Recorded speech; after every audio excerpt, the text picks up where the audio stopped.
દેશવ્યાપી મેડિકલ સ્ટોરની હડતાલના પગલે ભાવનગર શહેર જિલ્લાના medical store district chemist association દ્વારા બંધ પાળી હડતાલને સમર્થન આપ્યું હતું। કેન્દ્ર સરકારની બેધારી નીતિને લઈ સમગ્ર દેશના મેડિકલ સ્ટોરના બંધનું એલાન આપવામાં આવ્યું હતું।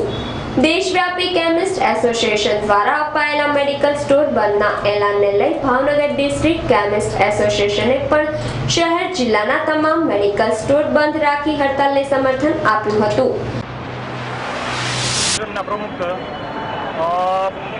સરકારની જે નવી ડ્રગ નીતિ આવી રહી છે તેના વિરોધમાં અમે આજે ઓલ ઇન્ડિયા ઓર્ગેનાઇઝેશન અમારી માતૃ સંસ્થાના આદેશ મુજબ અમે અહીંયા ભાવનગર ડિસ્ટ્રિક્ટ કેમિસ્ટને બંધ પાડેલો છે।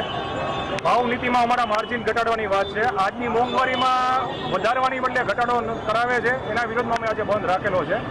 બીજા 2008નો એક કાયદો છે એના વિરોધમાં પણ અમે અત્યારે બંધ રાખેલું છે। દર્દીઓને તકલીફ ન પડે એટલા માટે અમે ઇમરજન્સી સેવાઓ ચાલુ રાખેલી છે અને દરેક તાલુકામાં એક મેડિકલ કરેલો છે। ભાવનગર ખાતે અમે અહીંયા કંટ્રોલ રૂમ કાર્યરત કરેલો છે કે દરેક દર્દી અહીંયા કોઈ ઇમરજન્સી દવા જશે એને બધું અહીંયા 100% પૂરી પાડવામાં આવશે।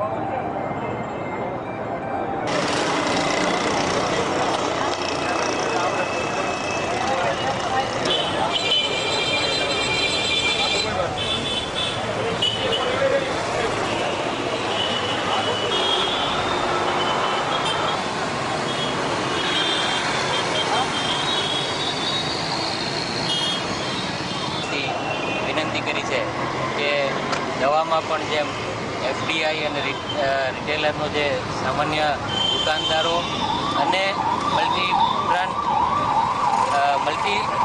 બ્રાન્ડ જાયન્ટ ફોરેન કંપનીઝની સામે એક સમગ્ર હિન્દુસ્તાનમાં દરેક ક્ષેત્રમાં જે પ્રશ્નો ઊભા થયા છે એવો જ પ્રશ્ન આ દવા ઉદ્યોગમાં આજે ઊભો થયો છે।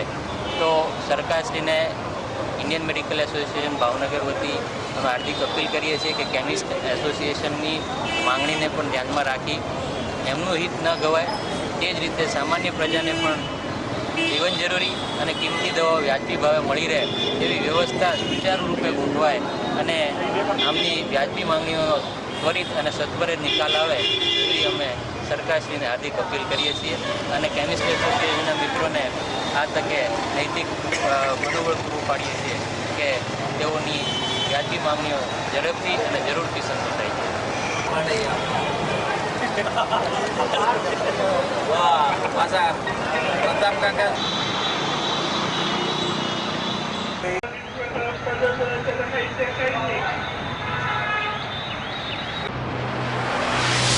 જો કે ભાવનગર કેમિસ્ટ એસોસિએશનના બે ભાગલા હોય, એક જૂથે કાળી પટ્ટી ધારણ કરી વિરોધ દર્શાવ્યો છે।